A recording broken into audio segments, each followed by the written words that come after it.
Hello student, welcome to Swayam class. Today we are going to study about your chapter 1 of history, and that is the rise of nationalism in Europe.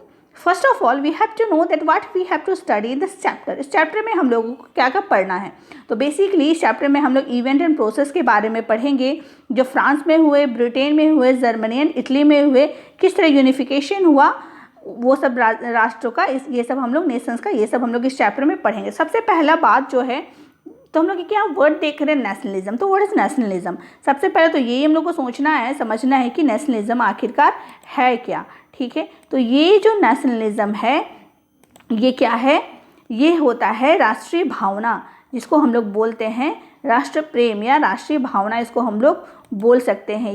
ये क्या होता है, लोगों के अंदर ये develop होता है, ये राष्ट्रीय भावना है ना. जब बहुत ज़्यादा नेशन में जब बहुत ज़्यादा अत्याचार बढ़ जाता है, जब लोगों को लगता है कि उनका नेशन उनसे छीन लिया जा रहा है फॉर सम रीजंस, तो उन लोगों के अंदर अपना जो नेशन के प्रति प्यार डेवलप हो जाता है, फीलिंग्स डेवलप हो जाता है, and that feeling is called nationalism. वो भावना को हम लोग नेशनलिज्म बोलते हैं. तो हम लोग इस चैप्टर में, जैसे कि नाम से ही लग रहा है, हम लोग क्या पढ़ने वाले हैं? हम लोग पढ़ने वाले हैं the rise of nationalism in Europe, है ना. यूरोप में हम लोग कहाँ पे पढ़ने वाले हैं? The rise of nationalism in Europe. तो अब आप लोग सोच रहे होंगे कि यूरोप में क्यों? यूरोप में क्यों? क्योंकि यूरोप तो एक कॉन्टिनेंट है. कॉन्टिनेंट में कैसा नेशनलिज्म? क्योंकि हम जानते हैं इंडिया हमारा कंट्री है, तो भले कंट्री में तो हो सकता है, बट कॉन्टिनेंट में कैसे हो गया? देखो, वो ऐसा हो गया कि कॉन्टिनेंट में 4 बड़े बड़े नेशंस थे, है. ओके, 4 बड़े बड़े कंट्रीज कह लो, 4 बड़े बड़े कंट्रीज है जहाँ पे एक साथ नेशनलिज्म का राइज हुआ. और वो कौन कौन 4 बड़े बड़े कंट्रीज थे? तो वो थे France, Germany, Italy and Britain.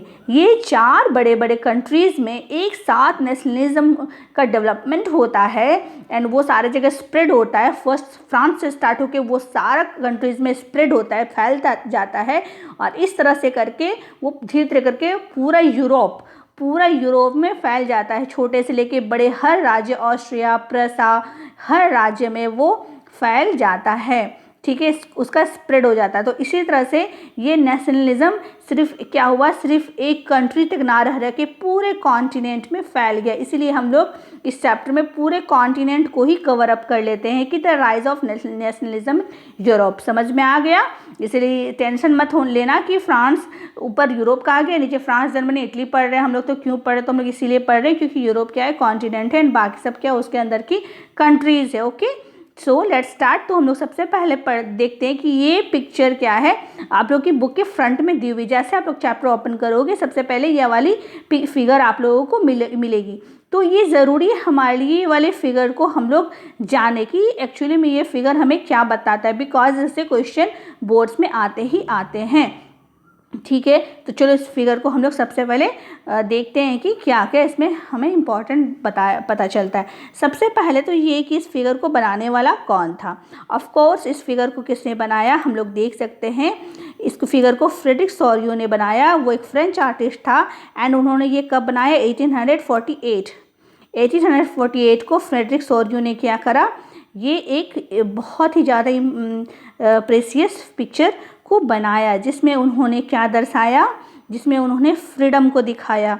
ठीक है, उनका वो क्या दिखाया, उन्होंने डेमोक्रेटिक एंड सोशल रिपब्लिक्स को दिखाएं वो. एंड देख सकते हैं आप लोग कि किस तरह से यहाँ पे लोग लाइन लगाए हुए हैं. एंड ये क्या है, ये है स्टैचू ऑफ लिबर्टी. ठीक है, ये स्टैचू ऑफ लिबर्टी है जो आप लोग देख रहे हो. एंड क्या है, ये स्टैचू ऑफ लिबर्टी के चारों तरफ किस तरह से लोग क्या है, लाइन लगाए हुए हैं, ये आप लोग देख सकते हो. देखो बहुत दूर तक क्या है, लाइन है. तो उनका कहने का मतलब था कि लोग क्या है, अब धीरे धीरे करके उठने लगे हैं. लोग अपने जो स्वतंत्रता है उसके प्रति लोग क्या होने लगे, अवेयर होने लगे हैं. एंड वो अपने फ्रीडम को लेने के लिए, स्वतंत्र होने के लिए क्या है, अब वो कोशिश करने लगे हैं. ये स्वतंत्रता की प्रतिमा है, स्टैचू ऑफ लिबर्टी, यानी कि अब हम स्वतंत्र है. तो इसीलिए उसने ये पिक्चर को बनाया. तो हम लोग इसको 1 बाय 1 थोड़ा सा इंपॉर्टेंट पॉइंट को डिस्कस कर लेते हैं.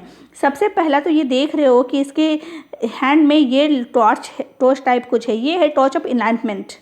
ठीक है, टॉर्च ऑफ इनलाइटमेंट मतलब कि ज्ञान की ज्ञान का मसाल। तो क्यों है ये उसके हाथ में? ताकि जब ये बनाने के पीछे ये उद्देश्य था कि लोग की आंखें खुल जाए और वो लोग समझ सके कि क्या है, वो लोग अभी किस कंडीशन पे पड़े हैं। ओके, वो लोग जान जाए कि वो लोगों को यहाँ से ऊपर उठने की ज़रूरत है। ठीक है, इसलिए चित्रकार ने ये वाले चीज़ को पॉइंट आउट किया। एंड नेक्स्ट थिंग, उसके ये वाले हाथ में क्या है? तो ये है आपका, देख सकते हो यहाँ पे charter of rights of man. First में क्या था? Torch of enlightenment. ठीक है, एक हाथ में उन्होंने टॉर्च ऑफ इनलाइटनमेंट लिया हुआ है एंड दूसरे वाले में charter of right of the man, मतलब कि मानवीय घोषणा पत्र, मानवीय अधिकारों की घोषणा पत्र, मतलब कोई भी इंसान के अधिकार क्या क्या होने चाहिए एंड उनको क्या क्या फ्रीडम मिलना चाहिए, उसका घोषणा पत्र, उसका ये वाले अपने हैंड में इन्होंने पकड़ रखा है। कहने का मतलब है कि जब आप स्वतंत्र हो जाओगे तो ये सारी चीज़ें आपको मिल ही जाएंगी।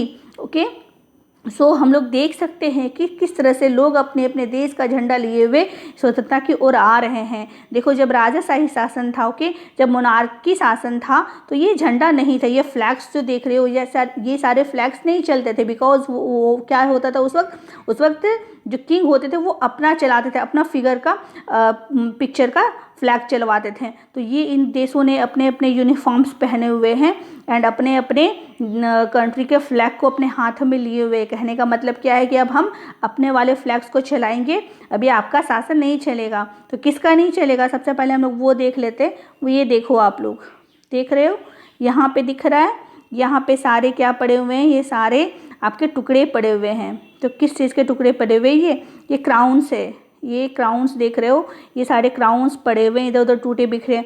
एंड ये सब क्या है? ये सब जो एंड ये सब है, तो ये सब हथकड़ियाँ है, ये सब बांधने के लिए जो गुलाम को बना के ले जाते थे, तो वो सब ये यहाँ पे पड़ी हुई है। तो कहने का ये मतलब था, इसका जो बनाया था पिक्चर फ्रेडरिक सोर्यू का, उनका कहने का क्या मतलब था कि ये अब इसका कोई भी अस्तित्व नहीं रह गया, अब इसका अवशेष रह गया है, अब ये टूट फूट गए हैं, अब इसका कुछ भी नहीं रह गया है, अब ये टूट के बिखर गए हैं एंड अब क्या है?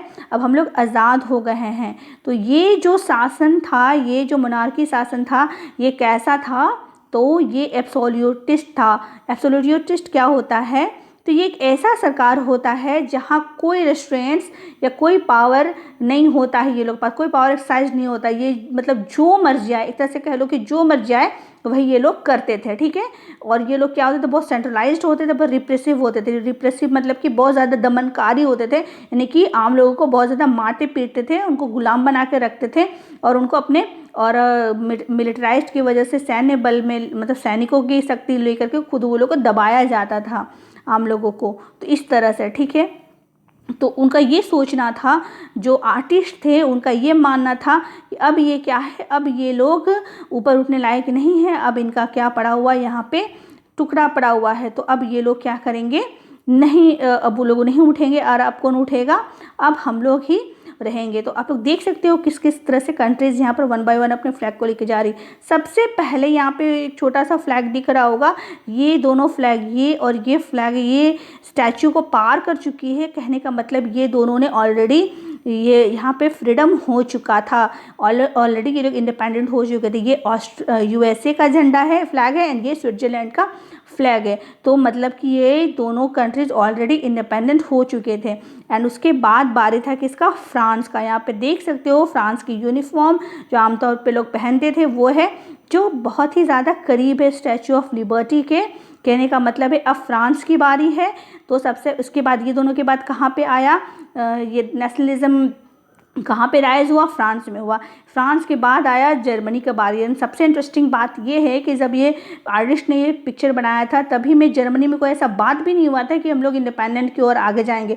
बट ये पिक्चर देख के लोग बहुत ही ज़्यादा एक्साइटेड हो गए थे। तो इसके बाद देख सकते हो यहाँ पे जर्मनी की बारी है, जो अपना यूनिफॉर्म पहने हुए, अपने फ्लैग को हाथ में लिए हुए। उसके बाद ऑस्ट्रिया है, एंड उसके बाद प्रसा है, एंड उसके बाद बहुत सारे लम्बार्डी है, बहुत सारे उधर। इसके बाद सब सारे कंट्रीज़ है, देख सकते हो लाइन कितनी लंबी गई हुई है। ठीक है, तो कहने का मतलब है कि लोग अब उठ चुके थे। अब जो ऊपर अत्याचार हो रहा था उनके ऊपर, उसको वो लोग हटाने वाले थे। एंड ऊपर में जो आप लोग ये स्टैचूज देख रहे हो जीसस क्राइस्ट की, तो इसका कहने का मतलब था ये फ्रेटर्निटी, ये भाईचारा है। तो कहने का मतलब क्या था कि आपस में एक साथ मिल कर के रहो तो ही मोनार्की शासन ख़त्म कर पाओगे, अलग अलग नहीं रहना। मतलब हम लोग को आपस में फ्रेटर्निटी के साथ क्या करना है, ये इंडिपेंडेंट को लेना है। ठीक है, तो ये वाले पिक्चर का यही मीनिंग था। और ये जो पिक्चर से रिलेटेड कुछ भी क्वेश्चन आ सकता है आप लोगों के बोर्ड्स में, इसलिए मैंने ये मीनिंग को पूरी तरह से क्लियर कर दिया। ठीक है, तो जैसे हम लोगों ने कहा पढ़ा कि सबसे पहले किसने लिया था, फ्रांस ने।